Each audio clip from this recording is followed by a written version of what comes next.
Good to see you again, Butiki. Are you ready to finish up Pan de Sal Saves the Day? Alrighty, let's get started. One day, the class went on a field trip with their teacher, Miss Flores. The school driver, Mang Baking, drove them to a nature park where they could learn all about trees, flowers, and insects. There, they saw all kinds of fruit trees like mango and star apple, flowering plants like rosal and sampaguita, as well as colorful dragonflies, butterflies, ladybugs, and grasshoppers. Pan de Sal knew most of these creatures because they were plentiful in the fields where she and her brothers played on weekends.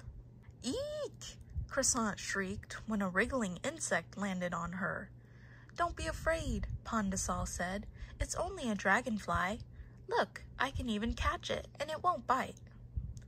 Pan de Sal closed her thumb and forefinger on the dragonfly's wings and held it up for Croissant to see.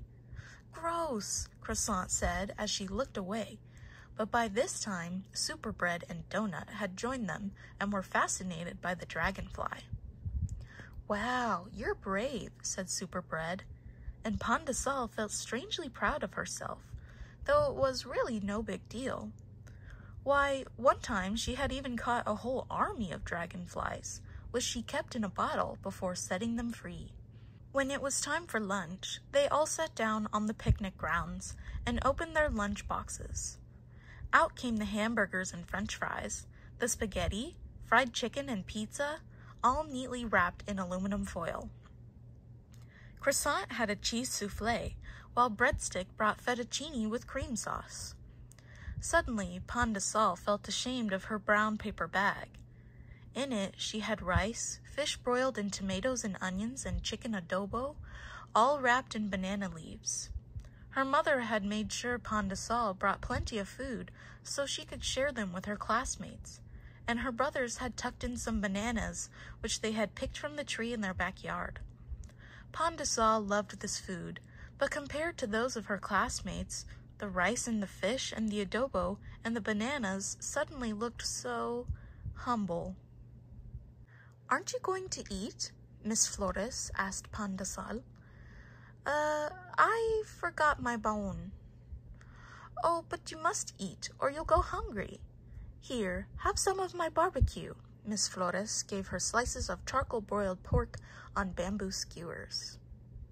Have some fettuccine, Breadstick offered.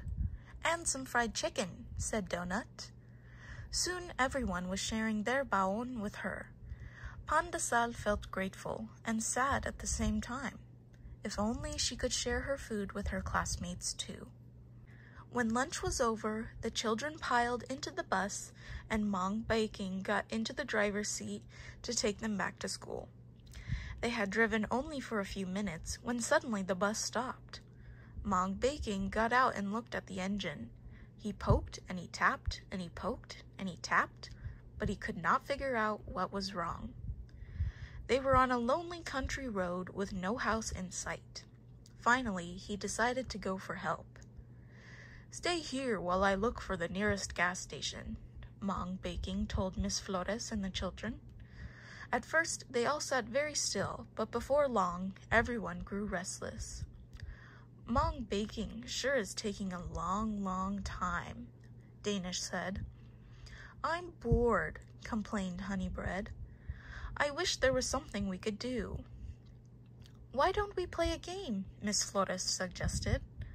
But what game? Honeybread asked. We didn't bring our computer games and stuff.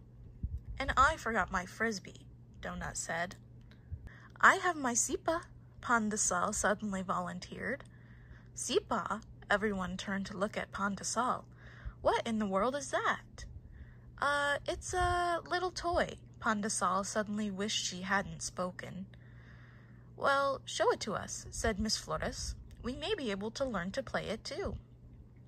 Pan de Sal fished out the sipa from her pocket. It was her favorite sipa, the frilly pink and white one she had made from the paper buntings left over from the town fiesta. Far out, said Danish, but how do you play it? Everyone got down from the bus so Pandasal could show them how.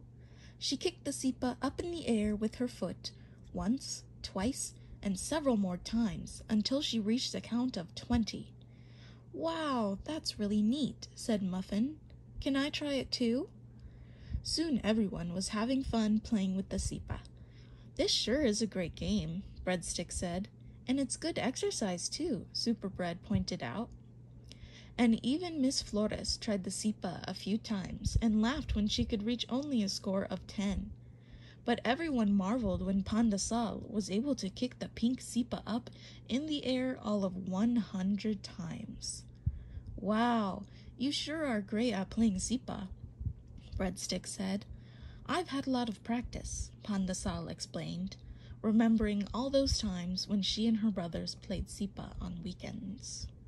After the game, everyone was hungry again, but they had all eaten their lunch and had nothing left to eat. Pandasal spoke up once more. "I have some food in my paper bag if you want them," she offered shyly. "Well, take it out and we can all share them," Miss Flores said. Pandasal opened the banana leaves and spread out the rice, the boiled fish, and the adobo. "Hey, this is yummy," said Donut, as he spooned a bit of adobo and some rice. "I've never tasted such great food in my life." The others also loved the broiled fish and feasted on the sweet bananas.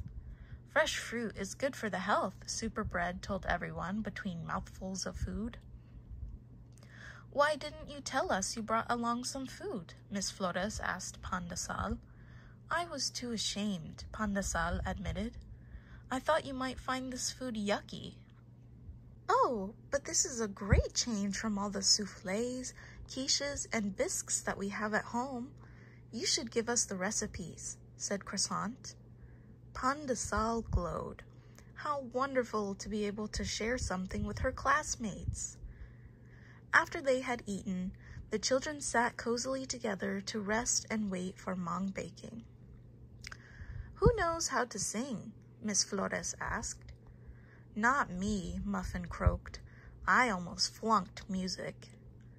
"Not me either," Superbread admitted. "I'd rather play Scrabble." "Perhaps Pandasal can sing," suggested Danish.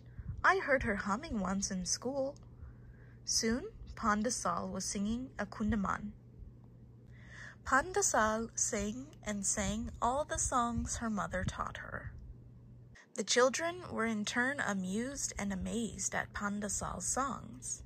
They had no idea that their classmate, who hardly spoke a word to anyone, could sing so beautifully. They clapped after every song and sat on the edge of their seats so they could hear Pandasal better.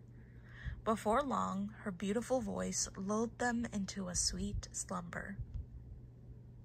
"Pandasal, you sing so well. You should join the Glee Club," Miss Flores whispered. "On Monday, I'll accompany you to Miss Canta personally and tell her what a great singing voice you have." "Oh, thank you, Miss Flores," said Pandasal. "I've always wanted to join the Glee Club, only I was too shy to try out." "Nonsense," said Miss Flores. "You needn't be afraid. Just now you've made your classmates so happy with your songs. Think what you can do if you sing for a bigger crowd." Soon, Mang Baking arrived with a mechanic. They poked and tapped the engine, and finally the bus hummed to life. They were on their way back to school. "Pandasal, you saved the day," Miss Flores said as they got down from the bus. "You've taught us a great game, fed us delicious food, and sang for us many beautiful songs. You're one of my best students in class." "That's for sure," Breadstick, Croissant, and Danish chorused. "You're all right," the others exclaimed. That afternoon, Pandasal rushed to the Nipa hut, her heart full of happiness and joy. She no longer felt like the odd one out in school. For now, she felt unique, a person like no other, with something wonderful she can share with others. And she can finally join the Glee Club. Maybe I like the name Pandesal after all, she told herself as she helped her mother prepare their supper.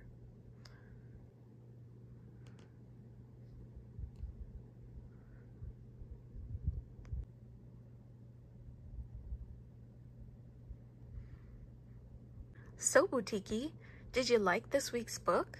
I know it's a little bit longer than the books we normally read, but did you like it? Oh, you did? I'm so glad to hear it. I can't wait to see which book you've picked out for next week.